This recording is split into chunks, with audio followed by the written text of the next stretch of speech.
welcome to the Theater Queens podcast. I'm Rikki. I'm Ellie.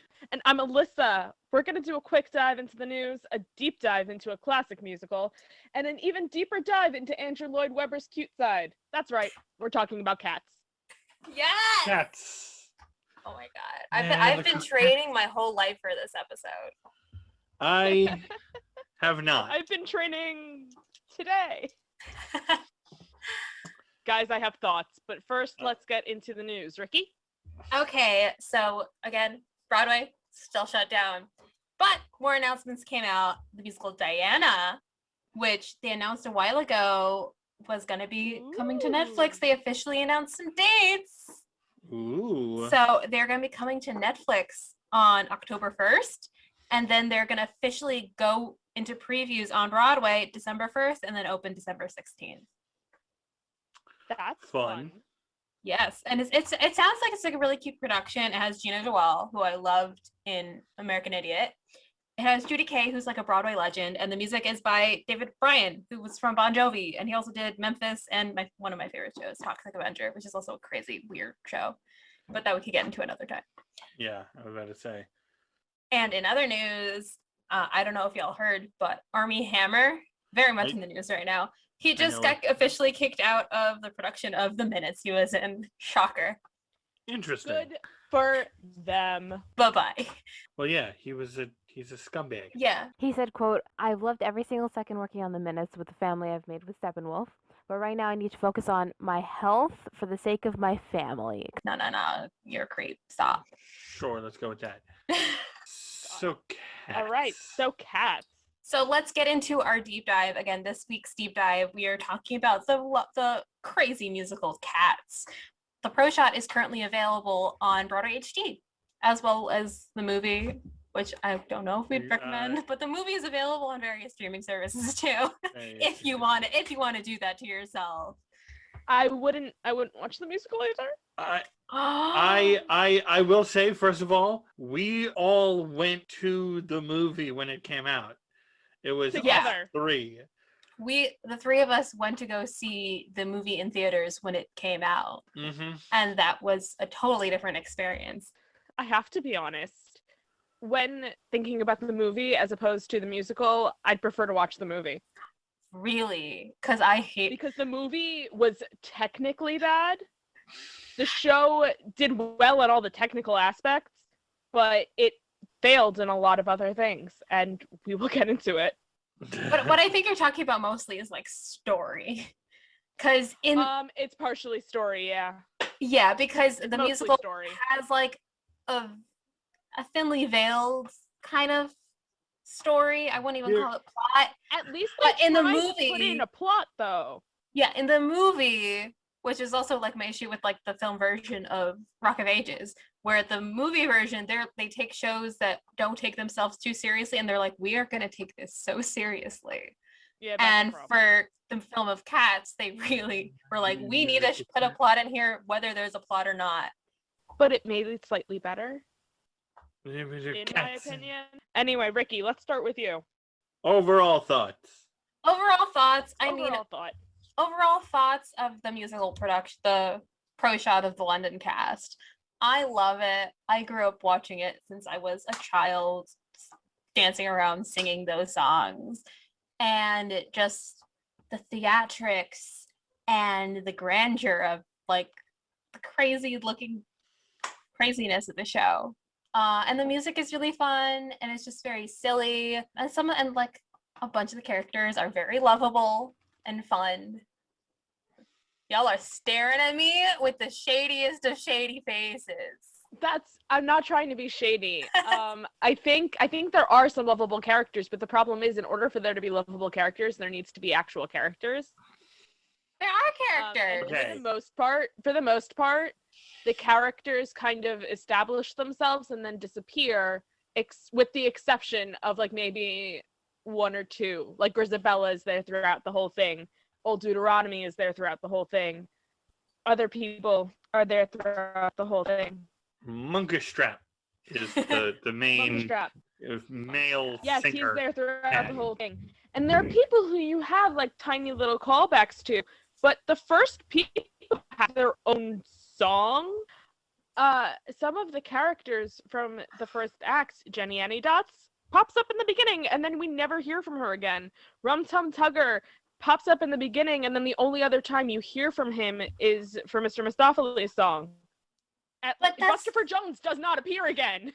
But I feel like this show kind of shows about what does a character need to be a character? So I have arc. a whole. Does it need an arc? It still exists. It still is a character. I have a whole. If it doesn't have an arc, about, etc. thing. I have a whole long tangent talk about what the falls of this show is, and it all surrounds personally I think my favorite song in the entire show, and that is Skimbleshanks the Railway Cat. If we're not going by song, I could just get into it right now. Skimbleshanks? Skimbleshanks the Railway Cat. He's a very fun, lovable cat. Why is he your favorite, Ellie? So okay, so let's just get into it. Both in the film and in the show, why Cats both works and doesn't work is I'm going to use Skimbleshanks because it is my personal favorite. I've been singing it all week. Thanks, the Railway Cat. So both in the film and in the show, there are these moments of seriousness. There's overarching stories, and then right before McCavity comes and we sing McCavity the song. Fabulous song. A great song. Unbeknownst to anybody, Skimbleshanks the Railway Cat comes. Hi guys. And it's a bop, first of all. Yeah. In both the film and the show. Yeah. But then once Skimbleshanks is done, there's nothing. We don't get him. No more Skimbleshanks. Nowhere. We get him nowhere else in the movie or in the show. He just doesn't, he's there for that song and then he's done. And I think that's what Cats is. Yeah. Is we're not there are no characters because we're not following individual people. It's this cat here and then that cat there. With the movie, they were trying to make it more story driven and emphasis on the word trying. And failed because essentially Skimbleshanks. Because Skimbleshanks is the make or break of this musical. He is, because you introduced Skimbleshanks as in the show-stopping number, if you will, of this musical. So Skimbleshanks, especially in the movie, Skimbleshanks is like this grand, very loud, obnoxious number. There is no ending. It just is, and then it isn't. Yeah. And that's what Cats is supposed to be. Cats is supposed to be a focus of these cats in their normal life. Yep. I think that sums it up very well of what the show is. There isn't characters, they're cats. If that is the easiest way to explain that. They are cats. It works and it doesn't at the same time. With a Broadway show, you're going for a story. Are you? And you don't. It depends. It depends on the person. It depends. I feel like this Cats is a good example of when you go to the theater, when you are seeing a musical, do you need a story? Or is this show, I feel that this show is just purely for entertainment. Okay, but if it's purely for entertainment, why are you not entertained? Sorry, it wasn't very entertaining. There were a lot of dance numbers that were so boring.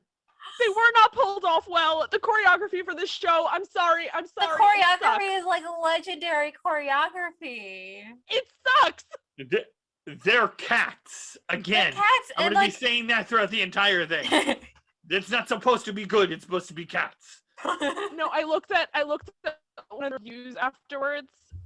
One of the ones that's quoted on the Wikipedia page, and the reception. In general, the reception is either you absolutely love this show or you fucking hate it. There were some songs that were great. Especially that overture is such a bop. The overture is great. Okay, here. This is in regards to the New York Times article. Says that he found Lloyd Webber's songs to be cleverly and appropriately pastiche, and was impressed with how Lynn and Nunn distinguished each character through personalized movement. However, he panned Lynn's choreography and felt that the musical failed in its vague attempt to tell a story. Listen to me. As someone who watches dancing for the dancing, who loves ballet and going to see dance numbers, the choreography was really unimpressive. And it's possibly because it's a time capsule and it's sort of indicative of Broadway dancing at the time. Yes. But it also, as a modern viewer, it's not looking back on it, oh, we have to forgive it, its faults. It's looking back on it, we have to say what we think, which is, honestly, it's not impressive. I can see why it set up such an example for how shows would behave in the future, and I can see where people got their ideas from. But honestly, if I'm going for the spectacle, it failed as a spectacle. If I'm going for a story, Really? It failed as a story. That's because it wasn't. A bunch of I'm trying to. I went into this with the best of intentions. You have to understand. Yeah. I went into this knowing that part of the reason everyone hated the movie so much was because they felt like it ruined the musical for them. But I went into the musical, I started watching it, and I found myself falling asleep. Really? I could not track the numbers. I could not track anything that was happening. I guarantee you the number one reason why Memory is sung so often is because it is the one good song in that musical. Lies. lies. Liza Minnelli lies. We've established I am it. exaggerating just a little bit, but I am trying to think of a single other song in that musical that I would listen to on its own, and I can't. Cavity, for one. No, I would not. I hated that song. Rum Tum Tugger. He's a curious cat. I have to say, Jason Derulo was perfectly cast for that. Yeah. Okay, that's another thing. Seeing the original, he was perfectly cast. Yeah. Again, I don't want to talk too much about the movie, but one thing about the movie is Jason Derulo for sure was wonderfully cast, and he did his job with the role. Or Jason Derulo? Jason Derulo. He did his job. I think he did an excellent portrayal of Rum Tum Tugger. He Good did the for him. job. I don't generally like Jason Derulo. I will for personal reasons, disagree but, with that. I think he of the cast had absolutely the most fun doing what he was doing. Yeah. I think that the song that he sang, I didn't understand half of the words he was saying. And the other half was him screaming the word milk. Okay, yeah, again, certain things they added to the movie, not necessary at all. That final song, are you kidding me? I did not enjoy Jason Derulo as Rum Tum Tugger. I enjoyed Jason Derulo as Jason Derulo. If that makes any sense. Yeah. Like, I mean, if he totally adds that to, like, one of his songs he plays at his concerts, I wouldn't be mad. But in a movie, yeah, it's supposed to be cats. We're not even going to talk about Rebel Wilson and how she butchered Jenny Any Dots. Oh, God. We're not even going to talk it was about so that. bad. Seeing the original, I was actually like, oh, so this is much better. Yeah. Although I still have issues with the idea that, like, either you cast a fat person and you make fun of their weight, or you cast a skinny person and you stick them in a fat suit. And either way, I don't like that.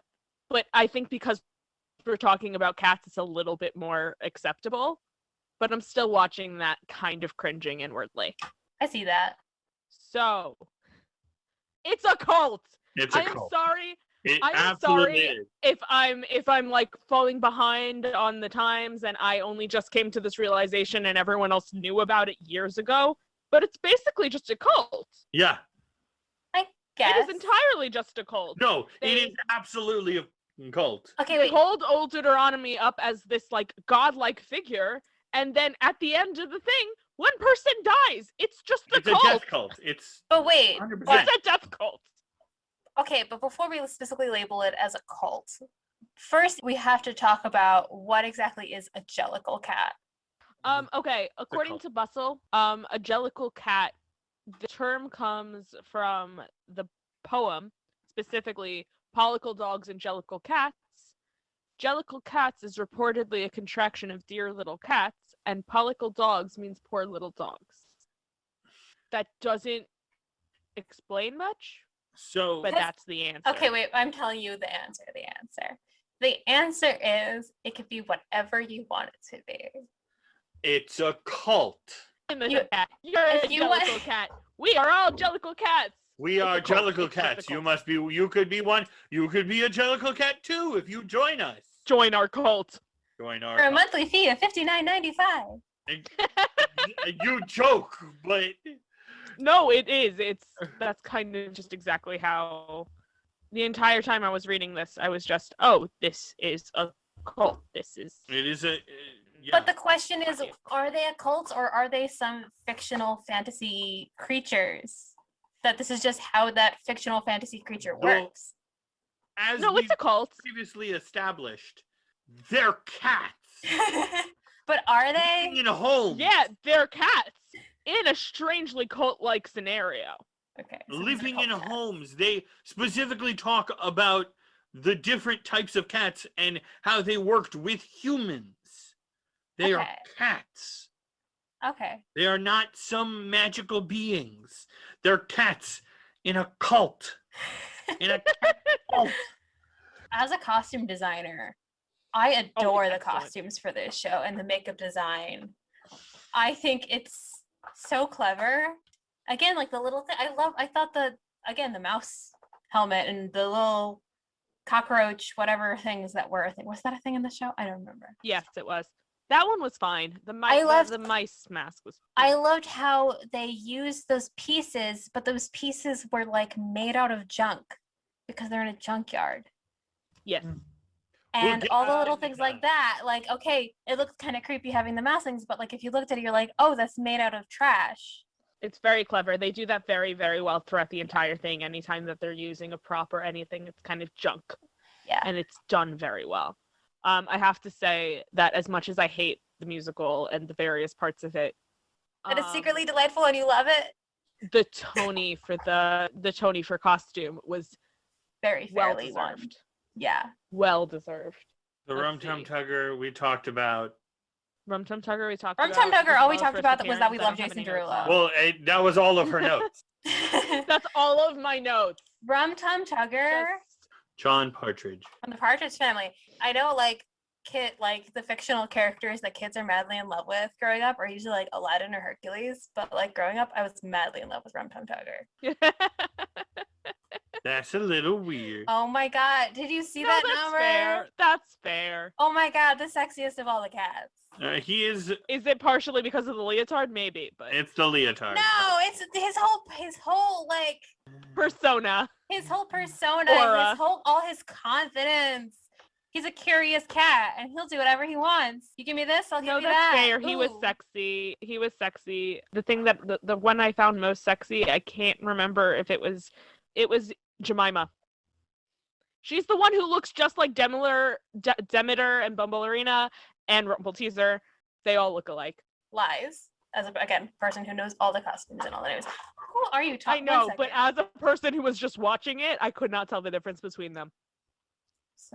Wait, what was the name of the cat you like? Jemima. Jemima. She's very pretty. Is that Jemima? I always thought that was Demeter. Who's Demeter then? Okay. Demeter is one of the people who sing. Oh no, Demeter's a different one. And Cavity. Demeter does look just like Demeter. Yes, thank you. Okay. I'm not gonna tell you that all the cats look the same, but I will tell you that Jemima and Demeter do look very similar. Jemima, Bumblearina, and Demeter. The only time I could tell the difference between Bumblearina and Demeter was when they were both singing the Cavity together. But that was it. Bumblearina is just very red toned, and That's the Demeter only and difference. Jemima have the orange stripes going on. Moving on. Grisabella's first appearance. I will say Grisabella. Yes. Just as well, because this was the first time that they were introduced to her. I find that the way that they staged Grisabella's whole thing was very well done. Yeah. Was that She wanted was to be touched, was to She be just touched. wants to be loved. She just It's wanted so- to be loved. The and thing people, about the touch is that everyone was so afraid of her that she was people like, worried. "Can you even That was the touch whole me?" thing. That like some people were like, yeah, I'll give you a high five. And they're I'll- like, no, I'll don't give touch you a-" and her. everyone else is like, no, don't do it. And like you definitely feel like the loneliness that Grisabella has Yeah. throughout the whole thing. It's done excellently. That is done excellently. Bustopher Jones. I love the tune of Bustopher Jones. I do. I was bored. The song itself is boring. Like, Really? I thought it was really cute. I like the like I like the ba ba da ba ba ba da ba da ba. Do you know how boring it is that I've listened to it multiple times and I still can't remember what the tune is? Bustopher Jones, he's something in fact, he's remarkably fat. I was bored. Whatever it is. Going back to the movie for a second, I think they hired my main issue with the movie was that I think I know what you're about to say. With the stunt casting that they did, especially with James Corden and Rebel Wilson, I feel like the director They just should told have them to been. be themselves. The director kind of just let them do their own thing and didn't do any directing and just kind of let them do whatever they want. It could have been well cast had they directed. Yeah. I think all of the different cats, like not just James Corden and what's called. I think, and that's why I think Jason Derulo had so much fun, because he was just getting into it and just doing whatever the hell he wants. Because the director wasn't doing anything. He was just kind of chilling while But they. that's also who Rum Tum Tugger is. Like if you listen to the lyrics of the song. Yeah. So for Rum Tum Tugger that worked, but then when you had Jenny Anydots and she's just being Rebel Wilson, and you needed a director to be like just being James Corden. Yeah. But that being said, I feel like James Corden is Bustopher Jones, so it just worked out well for him. It worked. He isn't. But for Jenny To be Anydots, honest, I had a lot of fun watching it. yeah, so I think with the movie, there's just like a lot of technical errors, which we're not going to even go into because, again, like we don't need to say, oh, the animation was terrible, because it's just kind of general knowledge. Everyone knows animation's terrible. It's not even a thing to discuss. Mungo, Jerry, and Rumpelteazer. Oh, I hated God, the this is accents, but everything else was fun. okay. Now the question with that one: did you listen to both versions of it? I did. Because the version that is in the Pro Shot that is on Broadway HD is the original London version. Then when it came to Broadway, they decided we're going to take this song and the fun melody and make it a lot less fun sounding. Yeah, I did not like the Broadway one. I liked this one a lot more. I didn't even know that they changed it till we saw the movie, and I was like, wait a minute, what did they do this song? But apparently this is just like a commonly known thing that, oh yeah, when it came to Broadway they changed it, and now everyone just knows the new version better. I hate the new version. The new version is so boring. That one is so boring. It's sad. It's like slow and It's sad, and you lose the fun personalities of them. Because in the London version, it's a beat, and everyone it's popping. It's a bop. I agree. All right, then Old Deuteronomy comes out. It's the cult leader. a cult. But the thing is with Old Deuteronomy, because Old Deuteronomy has quote unquote died and has lived through so many lives. That's the cult storyline. Are you kidding me? She's telling people to get them into this cult, that you can die and be reborn. If you listen, if a person came to you and told you I've died and been reborn and all you have to do is perform in this Jellicle ball, and at the end of it I'll pick a winner and they will go to Jellicle heaven, the heavenly place, and they will then be reborn into a new Jellicle Cat life. It's just a cult. Yeah. That's entirely what it is. There are a lot of cult tactics throughout this entire. Yeah. And also the way that they treat him when he walks in. Where they're all like touching him. The nuzzling and the touching and the, it's Old Deuteronomy, come run for him, whatever. It's Old Deuteronomy. Well, he's also the oldest of all of them. I'm reading all of your caps locks ranting. Would you like to read it out for the class? Oh, I would love to. Okay, well, first of all, this just became a dance show for a solid 10 minutes and no one talks about it. What do you mean it turned into a dance show? The entire opening number is But dance. it's sandwiched by music. It makes sense, whatever. There is 10 minutes where they are just dancing and the music changes. And I was like not looking for 3 seconds. And then I noticed, wait a minute, there's no more lyrics coming up. And I looked up and for 10 minutes, I was just watching really bad choreography. There's no lyrics, no what's it called, it's just dancing. No story. Yeah. No, but my point is, what I wrote in all caps here is, all I'm saying is that there's a reason that Memory is the only song people know from Cats, and it's not the reason everyone only knows Seasons of Love from Rent. It's because it's a fantastic song that Cats does not deserve to have. It is the only thing that can stand on its own, and I stand by that. Anyway, moving on. Okay, let's talk about Gus the theater cat. I love Gus the theater cat. I do. I thought it was adorable and endearing. It was boring, but it tugged at the heartstrings. It was really interesting to watch. Oh my god, the shade from... It's the best acting in the entire thing. The only thing that can hold a candle in terms of acting is Elaine Page. Yeah. The acting is phenomenal. The emotions seem so real. The ghost cat at the end was Ghost cat was fire. yes. And that in the movie was Ian McKellen, Yes. who sang it all of it by himself, which I found to be very interesting. I found to be interesting, but I found in the movie they took these songs that were sung by multiple people and just had one person sing it, and I feel like it takes away the dimensions of the song. Yes, absolutely. It does. Absolutely. Like, that's what I'm... Which, again, back to Jenny Anydots, in the movie, they just had Rebel Wilson sing that whole thing, and we totally lost those really fun barbershop harmonies in that song. Mm-hmm. Yep. The next one is Skimbleshanks. You've been waiting this whole episode for the Skimbleshanks segment. And then right after that, you wrote, pacing feels really weird. Yes. And that's what I was talking about. I want to get to the... I have a note on that later I want to mention, but well, that's later. The pacing is really weird because we're getting a glimpse of Skimbleshanks the Railway Cat, and then he disappears and never comes back. And I kind of love that because it's Skimbleshanks the Railway Cat. He's a very fun cat. He's the cat of the railway train. I want to say that again, the train was very well done. It's one of those Yeah. things where again they pulled the junk and they made it into something else. It's done very well. Yeah. McCavity. Talking about McCavity, it is very, very interesting, and I actually really appreciate that the villain song is not actually done by the villain, because part of McCavity is that he is the mystery cat. Yeah.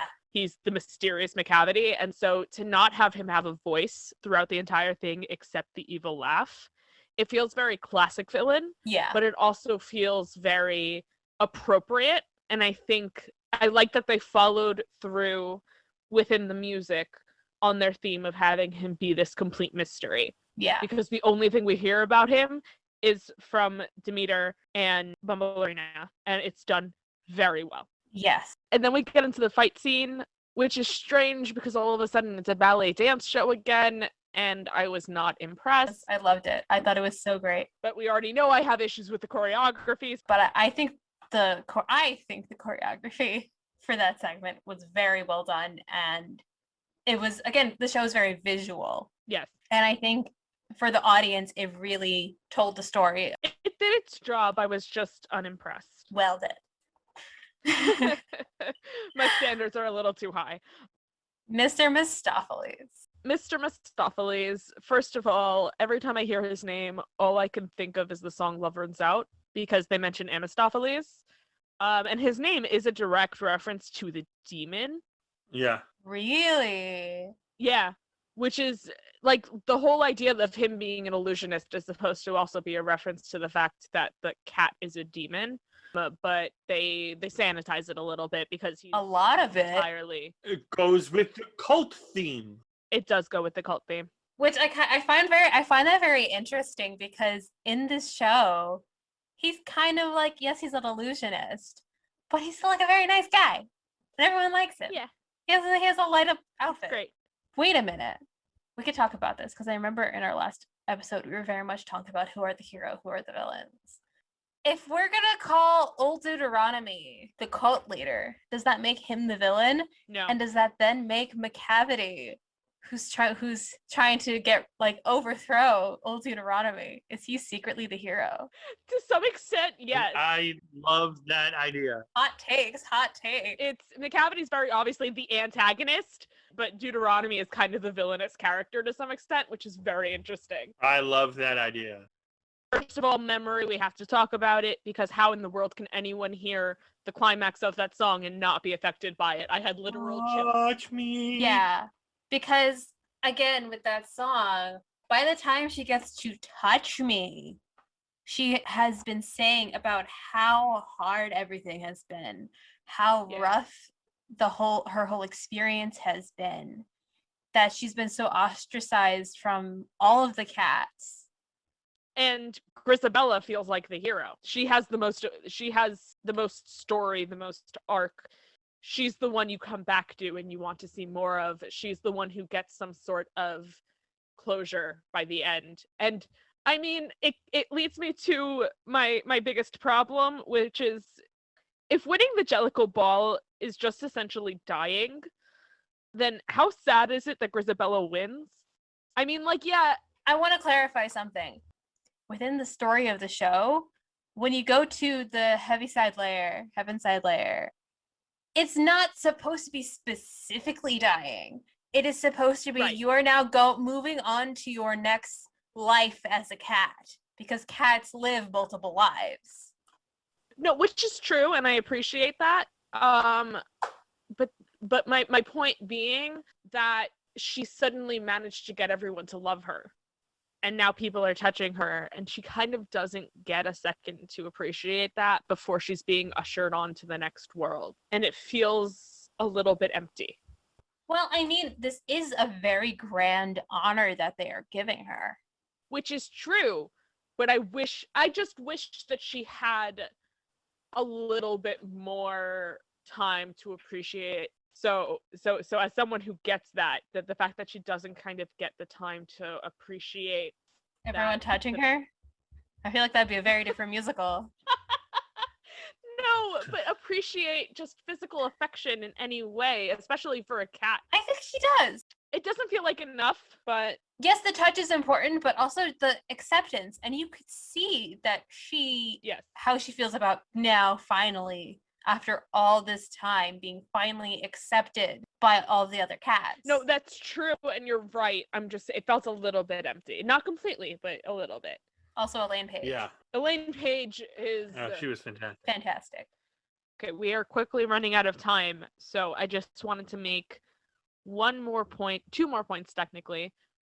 One was that the London cast is undeniably talented, and I really appreciate just the pure raw talent of the London cast. It's a very, very, very excellent cast. When I was watching the credits at the end, they have a cat that comes out, that looks notably like a POC, like a person of color.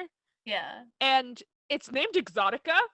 And that's so not happy with that. I'm uncomfortable with that. Intensely uncomfortable. Yeah. And it's just I it's a agree problem with that. for me. That is problematic. Yeah. And that's all I wanted to say. Let's do a quick favorite character, favorite song, starting with Rikki. Okay. My favorite character is probably Rum Tum Tugger, but my favorite song is probably McCavity. Because that is such a bop. Okay, Ellie. I wonder who Ellie's favorite cat is. It's difficult. I got it. It's Skimbleshanks the Railway Cat.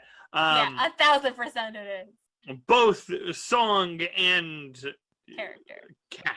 I do love Memory, but Memory is on a whole nother level that I'm not including on the Cats musical.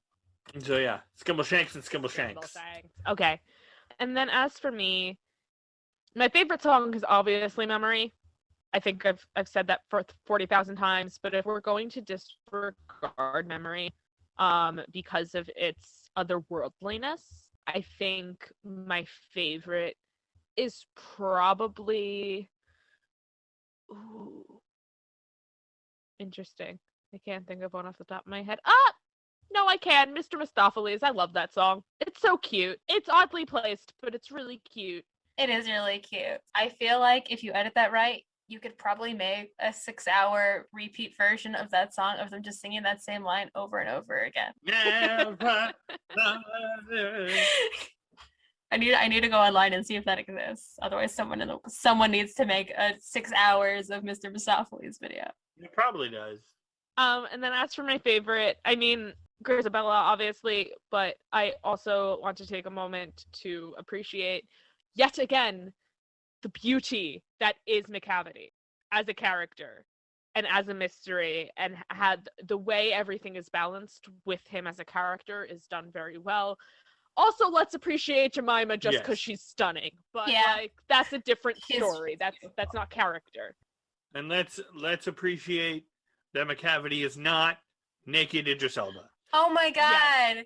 First of all, I mean, I don't know why everyone thinks Idris Elba is like super, super sexy. I just personally don't find him attractive. When I saw him in Cats, the level of attractiveness dropped. Oh my god. Ugh. Okay. Well, I think that's all the time we have for today. You can catch the pro shot of Cats on Broadway HD, available now for streaming. Thanks again for listening. This has been the Theater Queens podcast. You can follow us on Facebook, Instagram, TikTok, YouTube, Spotify, SoundCloud, CastBox, and RSS at Theater Queens Podcast and at Theater_Queens on Twitter.